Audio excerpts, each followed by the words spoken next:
Dose to the litigation world. तो आज हम लोग बात करने वाले हैं इंडियन कॉन्ट्रैक्ट एक्ट 1872। इसमें हम लोग स्टेप बाय स्टेप पढ़ेंगे, सेक्शन बाय सेक्शन, कौन से सेक्शन ज़्यादा इंपॉर्टेंट है कौन से नहीं है वो सब डिस्कस कर लेंगे। ये सेक्शन प्योरली पढ़ा जाएगा purely with the purpose of litigation, कि लिटिगेशन में कौन कौन से सेक्शन ज़्यादा काम आते हैं। इसके अंदर उन सेक्शंस पे ज़्यादा फोकस करा जाएगा। केस लॉस के साथ हम लोग हर एक सेक्शन को पढ़ेंगे ताकि हमें उसका इंटरप्रिटेशन समझ ज़्यादा अच्छे से आ सके कि ये सेक्शन कहना क्या चाह रहा है। डेफिनेशंस मैं कम से कम आपको प्रोवाइड करूँगा क्योंकि वो आप खुद बेयर एक्ट से देख सकते हैं, या फिर मैं कॉपी पेस्ट मार दूँगा, चलो उसमें कोई इशू नहीं है। तो मैं डेफिनेशंस की कॉपी पेस्ट मार दूँगा, बट लिटिगेशन के पर्सपेक्टिव से मैं आपको सेक्शंस बताऊँगा जिससे कि आप लोग सेक्शंस को अच्छे से इंटरप्रेट कर पाओ। तो आइए let's start the video guys.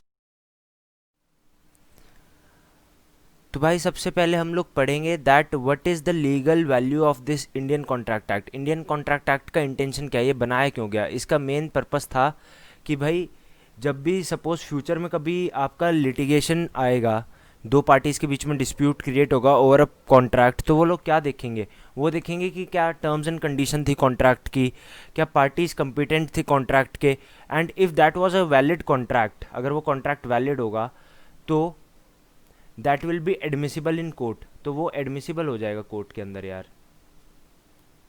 इसका मतलब क्या हुआ कि अगर एविडेंस के टाइम पे हम ये कॉन्ट्रैक्ट लाएंगे जो कि वैलिड था और दोनों पार्टीज़ के बीच में परफॉर्म हुआ था, तो court at the time of evidence इसको एडमिट कर लेगी।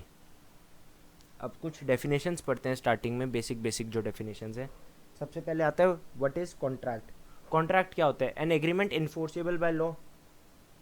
मतलब अगर कोई एग्रीमेंट है जो इंडियन कॉन्ट्रैक्ट एक्ट की सारी कंडीशंस फुलफिल कर देगा तो वो एक वैलिड कॉन्ट्रैक्ट बन जाएगा। That is this definition is all about. Second is agreement की क्या डेफिनेशन होती है। एग्रीमेंट की कुछ डेफिनेशन नहीं होती। Every promise and every set of promise forming the consideration for each other is called agreement. इसका मतलब क्या हुआ, इसका मतलब हुआ सपोज ये दो पर्सन थे ए और बी, इनके बीच में ये डिसाइड हुआ कि यार ये एक मेरा पेन है, ये तू खरीद ले। तो ए ने बी को कहा कि I want to sell this pen to you for 5 rupees. B ने भी एक्सेप्ट कर लिया कि ठीक है आई विल एक्सेप्ट इट। तो बी ने क्या करा कि हाँ भाई I will pay you 5 rupees and I will purchase it from you. तो ए ने बी को प्रॉमिस करा, बी ने ए के प्रॉमिस को फुलफिल करा and hence they formed an agreement. अब इसको कॉन्ट्रैक्ट कैसे बनाया जाएगा, उसके पीछे इनका इंटेंशन देखा जाएगा, ठीक है। उसके बाद देखा जाएगा कि are these two parties competent for a contract और नॉट। उसके बाद हम लोग देखना स्टार्ट करेंगे कि ये कॉन्ट्रैक्ट है या नहीं। एग्रीमेंट के लिए बस क्या चाहिए, प्रॉमिस चाहिए और एक कंसिडरेशन चाहिए, दैट्स इट। फिर आ जाता है कंसिडरेशन क्या होती है।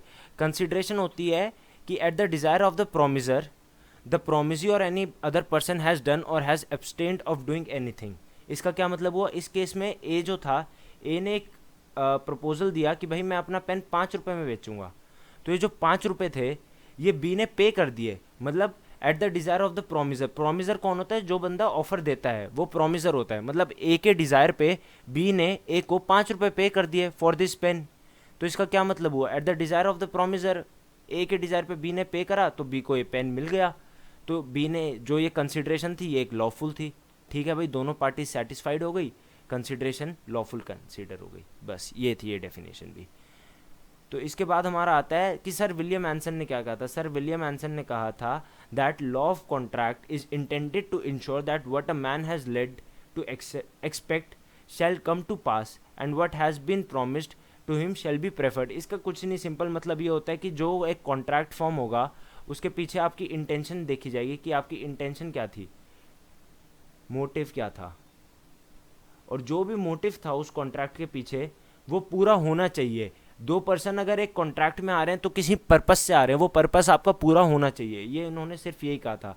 केस लॉ से हम लोग इस चीज़ को समझते हैं। केस लॉ था एक Roop Kumar versus Mohan Thedani AIR 2003 Supreme Court. इसमें सुप्रीम कोर्ट ने कहा था कि जो रिटर्न कॉन्ट्रैक्ट होगा ना, रिटर्न डॉक्यूमेंट, वो एक ओरल से एविडेंशियरी वैल्यू में ज़्यादा होगा। इसका रीज़न क्या होगा, रिटर्न में हम लोग स्पेसिफिकली मेंशन कर सकते हैं terms and condition that can be verified. जब एक डॉक्यूमेंट रजिस्टर्ड हो जाता है, वैलिड हो जाता है, तो वो एक ओरल वैल्यू से, ओरल सबमिशन से ज़्यादा वैल्यू कंसिडर करी जाती है उसकी। तो इसलिए ये कहा, इसलिए ये इस जजमेंट के बाद ये कहा गया था स्पेसिफिकली कि जो भाई आपके कॉन्ट्रैक्ट्स वगैरह होते हैं उन्हें instead of being oral try to get it on a paper, paper पे आने के बाद क्या होगा, आपकी एविडेंशियरी वैल्यू बढ़ जाएगी। तो भाई हम लोग बात करते हैं अब सेक्शन 10 के बारे में। सेक्शन 10 क्या आता है? सेक्शन 10 बताता है हमें conditions for a valid contract. Conditions for a valid contract में सबसे, वैसे तो 9-10 हैं बट हम 4 ही पढ़ेंगे क्योंकि ये 4 ज़्यादा मेजर कंसिडर करी जाती है। तो सबसे पहली आती है पार्टी शुड बी कॉम्पिटेंट। इसका क्या मतलब हुआ? मेजर। मेजर का मतलब क्या हुआ? अबव 18 ईयर्स, ठीक है। और क्या होना चाहिए? साउंड माइंड होना चाहिए, ठीक है। साउंड माइंड का मतलब क्या हुआ? While performing the contract the person should be in his senses, ठीक है। उसके बाद हमारा होना चाहिए lawful consideration and lawful object. इसका क्या मतलब हुआ? मैंने पहले भी एग्जांपल दिया था, जैसे ए और बी 2 पर्सन थे, एक पेन को रिलेटेड आके इन्होंने एक एग्रीमेंट कॉन्ट्रैक्ट के अंदर आए थे, कंसिडरेशन थी 5 रुपये, ठीक है। तो लॉफुल ऑब्जेक्ट क्या हुआ? पेन। लॉफुल कंसिडरेशन कितनी हुई? 5 रुपये। ये हम लोग पहले ही प्रूव कर चुके हैं कि 5 रुपये लॉफुल क्यों कंसिडर करी गई थी, क्योंकि at the desire of the promisor B performs this. मतलब ए ने कहा कि भाई 5 रुपये दे, ये पेन ले जा, तो उसकी डिज़ायर पे बी ने 5 रुपये इसको दे दिए। फिर आता है फ्री कंसेंट। फ्री कंसेंट का क्या मतलब हुआ? सपोज ये एक सी था, ये थर्ड पर्सन था, सी के कहने पे अगर बी ए के साथ ये कॉन्ट्रैक्ट परफॉर्म करता है तो ये कॉन्ट्रैक्ट वैलिड नहीं माना जाएगा, इट्स अ वॉइड कॉन्ट्रैक्ट, ये वॉइड होगा।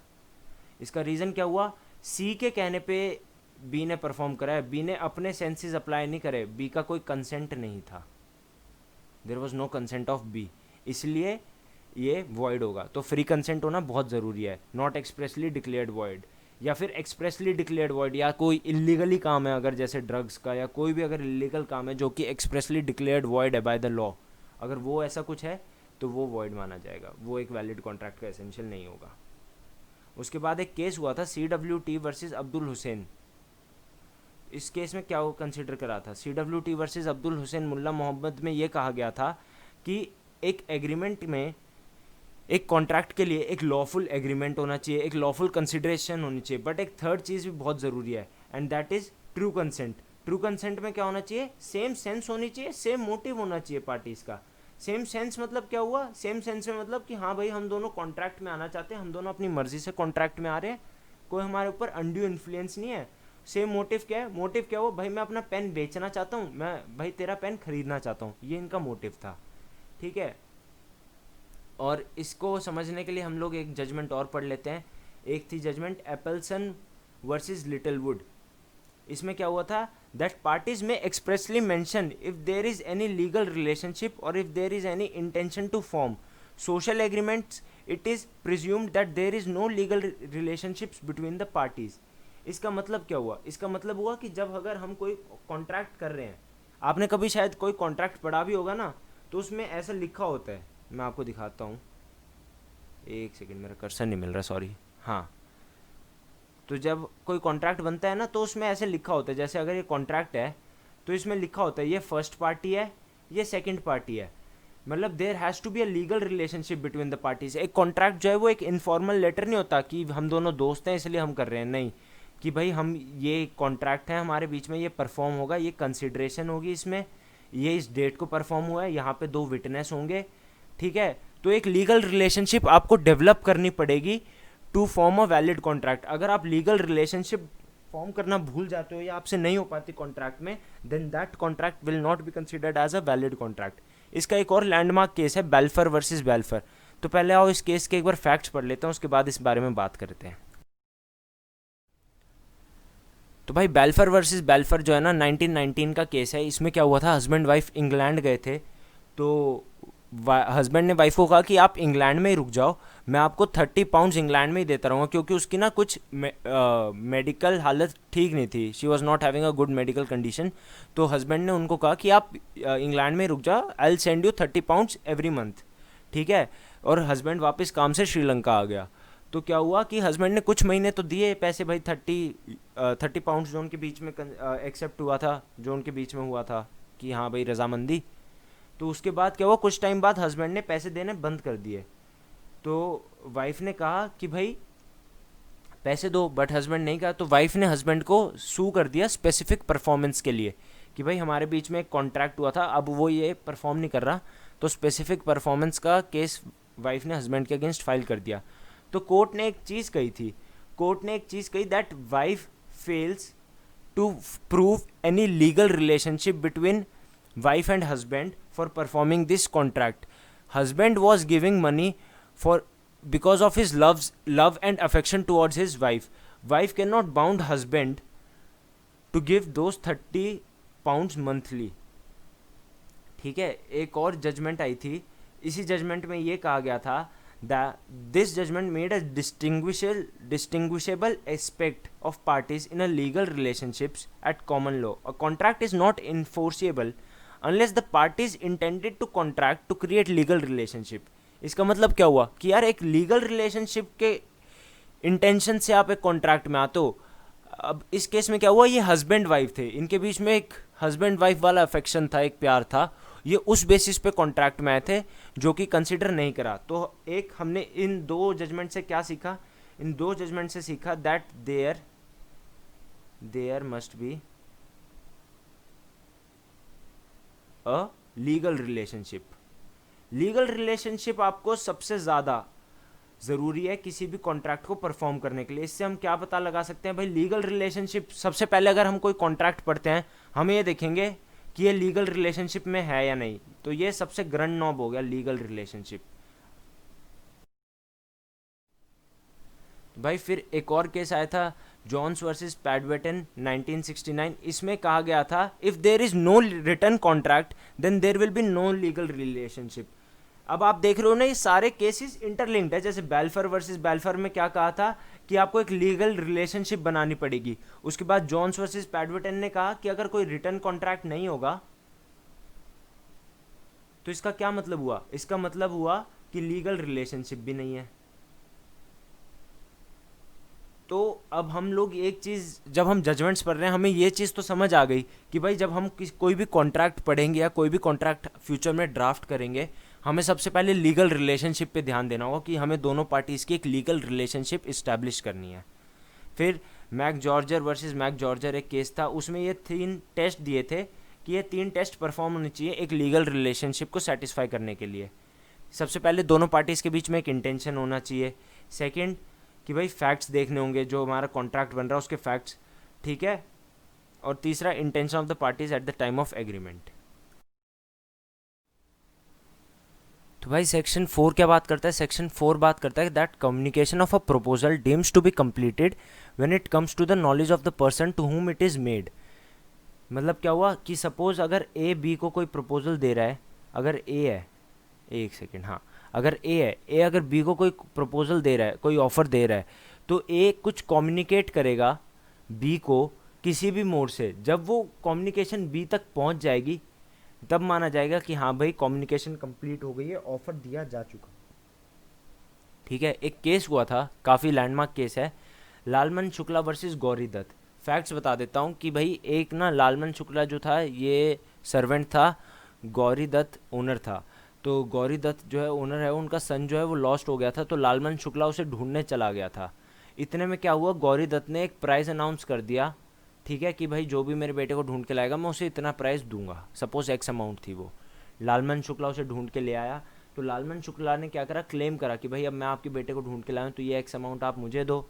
तो गौरी दत्त ने मना कर दिया। तो सुप्रीम कोर्ट ने क्या कहा, सुप्रीम कोर्ट ने कहा कि that ignorance to the offer does not amount to the acceptance for the same. इसका मतलब क्या हुआ कि यार मेरे को नहीं पता था कि ये कोई ऑफ़र आया है, ठीक है, मेरे लिए तो ये नॉलेज में ही नहीं था मेरी ऑफ़र।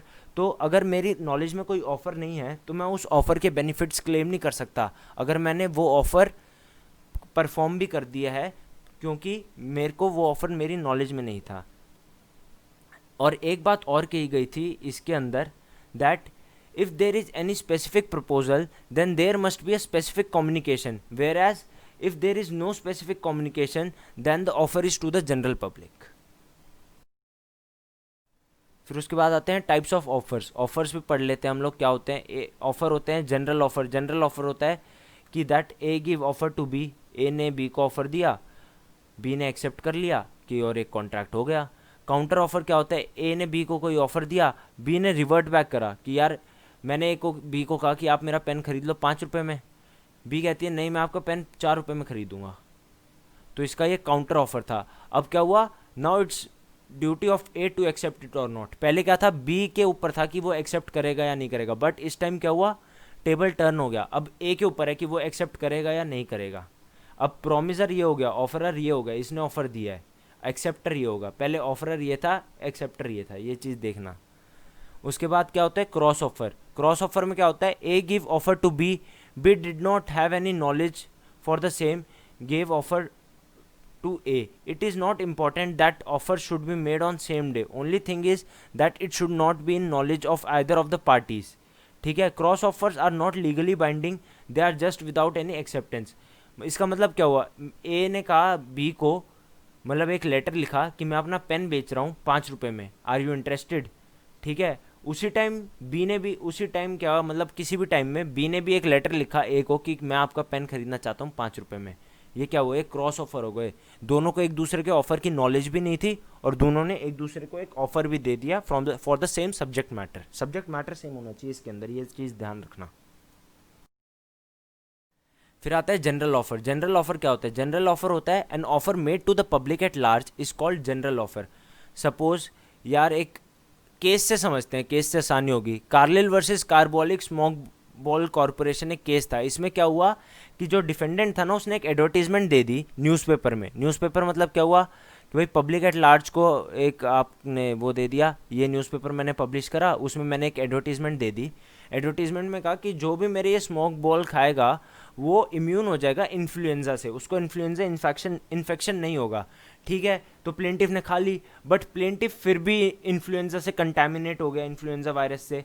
तो इसमें कोर्ट ने कहा था कि आपके ऑफर के हिसाब से प्लेंटिफ ने परफॉर्म करा था, मतलब आपने एक जनरल पब्लिक को ऑफर दिया, उसके बेसिस पर प्लेंटिफ ने वो परफॉर्म करा, और अगर वो चीज़ वो नहीं कर पाया then you are liable to pay the damages as you claimed in your advertisement. मतलब वो जो डैमेजेस थे वो इसकी एडवर्टीजमेंट का ही पार्ट था, उसे अलग से कोई बाउंड नहीं था डैमेजेस पे करने के लिए, बट उसने एक एडवर्टीजमेंट दिया था। जैसे ही एक और हुआ था रेडबुल। रेडबुल में क्या होता है ना, रेडबुल की पहले थी रेडबुल गिव्स यू विंग्स, तो पहले विंग्स में WINGS लिखा होता था, अब आप देखोगे WIINGS। सेम इसमें भी, क्योंकि रेडबुल को कंपनसेशन पे करना पड़ा था कि यार आप मिसगाइड कर रहे हो पब्लिक को। एक होता है फिर standing oblique open offer. Standing oblique open offer का क्या मतलब हुआ, इसका मतलब हुआ, एक सेकेंड सॉरी, हाँ, तो स्टैंडिंग ऑब्लिक ओपन ऑफर का मतलब क्या हुआ, टेंडर्स फॉर सप्लाई। मतलब कोई भी टेंडर निकलता है ना किसी एक टाइम पीरियड के लिए, सपोज करो ये एक टेंडर मैंने निकाला, एक टाइम पीरियड के निकाला कि ये टेंडर 3। भाई फिर आता है invitation to treat. Invitation to treat क्या होता है, इनविटेशन टू ट्रीट हम लोग पढ़ते हैं केस लॉ से ही फिर से। तो केस लॉ में क्या हुआ था, Harris versus Nickerson. Harris versus Nickerson में क्या हुआ था, हैरिस वर्सेस निकर्सन में क्या हुआ, सपोज ये एक पर्सन था, ये एक ऑक्शन हेल्ड करी गई थी, तो एक पर्सन काफ़ी दूर से आया इस ऑक्शन को अटेंड करने के लिए। ड्यू टू रेन और अदर बैड कंडीशन ये ऑक्शन हो गई कैंसिल। तो इस पर्सन ने क्या कहा, एक क्लेम करे डैमेजेस कि भाई अब मेरे जो ट्रैवल वगैरह एक्सपेंसेस हुए थे आप वो डैमेजेस तो दे दो। तो कोर्ट ने क्या कहा था, कोर्ट ने कहा था that there is no binding contract और binding relationships between the parties, it was just an invitation and there was no offer made. Invitation क्या था कि आओ भाई देखो ये ऑक्शन हो रही है, देखो इसको अटेंड करो, आपको क्या पता अच्छी लगे। That was just an invitation, कोई ऑफर मेड नहीं करा था ऑक्शन वालों ने इसको कि हे हमने एक ऑक्शन हेल्ड करी है, do you want to bid in that. नहीं, उसने सिर्फ एक इन्विटेशन देखा था कि हम यहाँ ऐसे ऐसे ऑफर कर रहे हैं, now it's up to you that you want to attend it और नॉट। It was just an invitation. ठीक है, इसी में ही फर्दर अगर हम लोग इस जजमेंट को आगे देखे थे ना, तो एक जगह इन्होंने एक बात और अच्छी कही थी, that it was just an invitation to treat and no offer was made, hence no binding relationship। और इसमें जो लॉर्ड गॉडगार्ड सीजे थे उन्होंने एक बात और कही थी, that keeping goods in display shopkeeper is just indicating the public about the different types of commodities he have, it is not any kind of offer made by the shopkeeper to the general public। Same यहाँ पर हुआ, आप दे देखिए, जब भी हम shops में जाते हैं तो शॉपकीपर डिस्प्ले में गुड्स लगा देता है।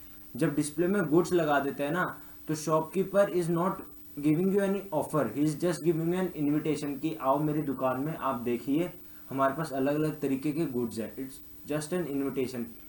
अब आगे ये हमने यहाँ तक पढ़ लिया। अब एक ये दूसरी जजमेंट थी, Britain versus boots cash. Britain versus boots cash में क्या हुआ था? ब्रिटेन वर्सेस बूट्स कैश में कहा गया था that it is the customer, आप देख सकते हो यहाँ पर मेंशन भी है, that it is the customer who makes an offer to the shopkeeper by taking goods to the counter and shopkeeper is free to reject the offer। Suppose अगर मैं एक कस्टमर हूँ, मैं आपकी शॉप में आता हूँ और आपने कुछ डिस्प्ले में गुड लगा रखे हैं, मैं अगर वो गुड्स लेके आपके पास काउंटर पे बिलिंग कराने आता हूँ, you have full authority to reject that offer, because मैं ऑफर लेके आ रहा हूँ कि देखो मुझे आपका ये गुड पसंद आया and I want to purchase it from you at this price point, are you interested in selling? So इस टाइम पे मैंने आपको ऑफर दिया ये।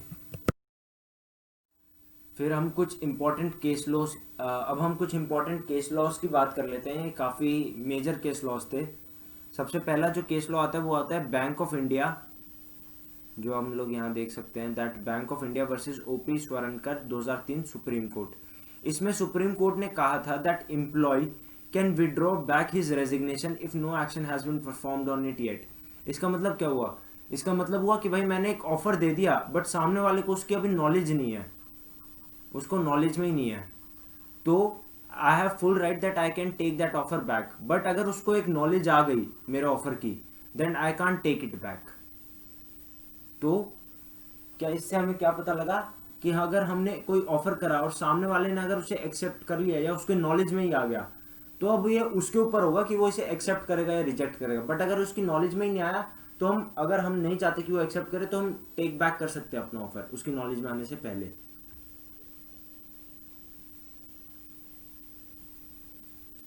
एक और अभी एक जर्नल आई थी, उसमें क्या हुआ था, कोविड पैंडेमिक सिचुएशन के बारे में डिस्कस कर रहे थे। तो सुप्रीम कोर्ट ने कहा था that tenancy oblique arrears are used to be seen in everywhere due to this lockdown which happened in March 2020. Landlords and tenants have a legal relationship, but in this time being enforced it is more of an executive decision rather than a judicial decision। इसका क्या मतलब हुआ कि despite, तो हम लोग ये भी कह सकते हैं कि कुछ एक्स्ट्रा ऑर्डिनरी सर्कमस्टांसेस में अगर आपके बीच में लीगल रिलेशनशिप भी है, तब भी आप एक कॉन्ट्रैक्ट एग्जीक्यूट नहीं कर सकते, जैसे कि अभी एक जनरल में शो करा है, सुप्रीम कोर्ट ने कहा है। ठीक है। एक और केस था Ghaziabad development authority versus union of India. इसमें भी यही कहा था कि जो ब्रोशर्स कंपनी छापती है that is just an invitation to treat. इसमें कंपनीज आपको कोई ऑफर नहीं क्लेम करे, it is you who are taking the brochure to the company and making them offer कि देखिए मुझे आपका ये प्रोडक्ट पसंद आया and I want to purchase it.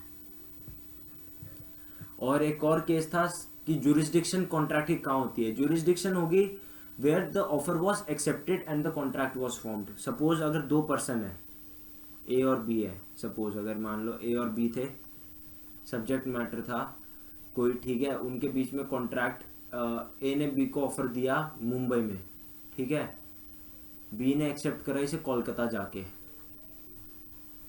और ए रहता है दिल्ली में। तो अब मान लो ए को बी को सू करना है for the specific performance, then A has to go to Kolkata, क्योंकि यहाँ पर इसकी जुरिस्डिक्शन पड़ती है because the offer was accepted in Kolkata. It is not that where the offer was made, it is where the offer was accepted. तो भाई यार हमने लालमन शुक्ला तो पढ़ ही लिया था। अब एक और केस है फेलदाउजी वर्सेस बिंडले। फेलदाउजी वर्सेस बिंडले में क्या हुआ था? फेलदाउजी वर्सेस बिंडले में यही मेंशन करा था कोर्ट ने कि अगर सपोज एग्जांपल से समझाता हूँ कि अगर ए और बी है सपोज, ठीक है, वो एक कॉन्ट्रैक्ट में आते हैं, सॉरी ए ने अगर बी को एक ऑफर दिया और उस ऑफर में उसने ये लिख दिया कि that if you won't reply me I will consider it to be accepted, और अगर बी उसका कोई रिप्लाई नहीं देता है, तो क्या ये इम्प्लाइड होगा कि ऑफर एक्सेप्ट हो गया? नहीं, B has to expressly give his acceptance, ठीक है। और mere B being silent does not amount to the acceptance of the offer, offer has to be expressly accepted और denied, mere silence will not amount to acceptance, ठीक है। और इसमें एक और चीज़ कही थी, acceptance should be communicated and moreover such communication should be made to the offeror. मतलब अगर ये कोई एक्सेप्टेंस, अगर इस ऑफर को एक्सेप्ट करेगा तो इसको ए को बताना पड़ेगा कि देखिए मैंने आपका ऑफर एक्सेप्ट कर लिया है, फिर बी के ऊपर ड्यूटी आती है कि नाउ अब मेरी बारी है कि मैं इसको अपनी एक्सेप्टेंस के बारे में बताऊं। पहले ए के ऊपर थी ड्यूटी कि मैं इसे अपने ऑफर के बारे में बताऊं, अब ए के ऊपर बी के ऊपर आगे ड्यूटी कि मैं अब इसको अपनी एक्सेप्टेंस के बारे में बताऊं। तो ऐसे ये शिफ्ट होता रहता है बर्डन ऑफ प्रूफ दोनों उसके बीच में। तो भाई यही था आज की वीडियो में। बट आज की वीडियो में हमने क्या क्या सीखा कि कॉन्ट्रैक्ट में सबसे इंपॉर्टेंट चीज़ें क्या होती हैं, कंडीशंस फॉर वैलिड कॉन्ट्रैक्ट,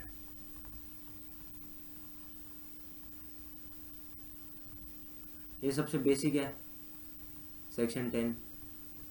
फिर आता है हमारे पास legal relationships, legal relationship between parties.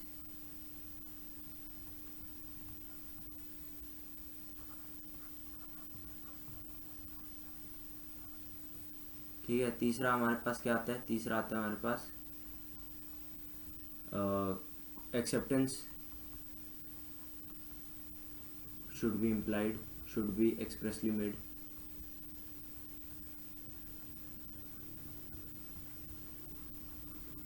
फिर हमने पढ़ा क्रॉस ऑफर काउंटर ऑफर के बारे में। तो बेसिकली क्रक्स क्या था इस वीडियो का, इस वीडियो का क्रक्स ये था कि जब भी आप कोई कॉन्ट्रैक्ट देखो तो आपका एक लॉयर वाला माइंड स्टार्ट हो जाना चाहिए कि इस कॉन्ट्रैक्ट में मैं क्या क्या लूप होल्स निकाल सकता हूँ, या मैं इस कॉन्ट्रैक्ट को वैलिड कैसे दिखा सकता हूँ, मुझे क्या क्या कंडीशंस प्रूव करनी होंगी इस कॉन्ट्रैक्ट को वैलिड दिखाने के लिए। तो आपको वो सब चीज़ें देखनी पड़ेंगी, वो हमने इस वीडियो में करी थी। So if you like this video, thanks for watching video guys, please like comment share subscribe, और मैं आगे ऐसी वीडियोस लाता रहूँगा। And next video will be on consideration.